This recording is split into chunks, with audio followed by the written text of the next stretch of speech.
It's been a roller coaster season for the Dallas Cowboys, filled with big plays, tough decisions, and plenty of questions about the team's future. From Mike McCarthy's coaching under fire to Trey Lance's uncertain role and even whispers of Ezekiel Elliott's return, there's no shortage of drama. But what's really going on behind the scenes? Are these moves setting the Cowboys up for success, or are they just treading water? Let's break it all down. What's up, buddies? Welcome to the NFL Playbook Cowboys.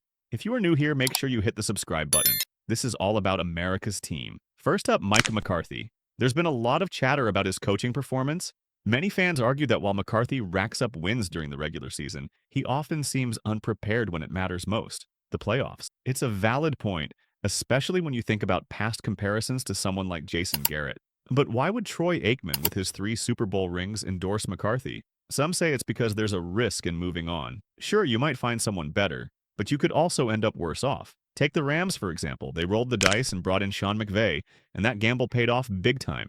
The reality is, if McCarthy can't deliver when it counts, hey, it might be time for the Cowboys to try something different. Speaking of changes, let's talk about Trey Lance. It's unlikely we'll see him on the field this season, and his future with the Cowboys remains uncertain. If I were in Lance's camp, here's what I'd advise. Don't rush to sign with another NFL team as a backup unless the deal is incredible. Instead, consider joining a league like the UFL to get those valuable reps. Lance needs playing time to develop, and that's not happening as a third-string quarterback in Dallas. By showcasing his skills elsewhere, he could earn another shot in the NFL, potentially as a solid QB2 with room to grow. It's not ideal for a former top 5 pick, but it might be his best path forward. Now, let's shift gears to the Cowboys' MVPs this season. Offensively, it has to be CeeDee Lamb. He's been a consistent playmaker and arguably the best player on the team all year. Defensively, while Micah Parsons missed some time, his impact on the field is undeniable. The defense is simply better when Parsons is out there. If he had stayed healthy all season, we might even be talking about him as a Defensive Player of the Year candidate.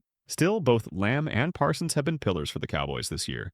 As for the upcoming draft, there's plenty of speculation. Could the Cowboys draft a running back in the first round? It's not out of the question. Names like Ashton, Jeanty, and Luther Burden III have been floating around. The Cowboys' approach to the draft has historically been at its best when they select the best player available, regardless of position. But with potential needs at running back, wide receiver, offensive line, and defense, the front office has some big decisions to make. The key will be setting themselves up in free agency to avoid reaching for picks in April. And what about Ezekiel Elliott? Could he return in 2025? Perhaps as a fullback? Honestly, it's a long shot. The Cowboys already have a younger, cheaper option in Hunter Luepke, who's been solid in pass protection and short yardage situations. It feels like Elliott's last touchdown with the Cowboys was more of a lifetime achievement moment than a sign of things to come. If anything, the Cowboys should focus on giving Luepke more opportunities to see if he can fill that role long term. Looking ahead to the 2025 draft, the Cowboys' options are intriguing. They've been linked to top prospects like wide receiver Tetairoa McMillan and running back Ashton, Jeanty.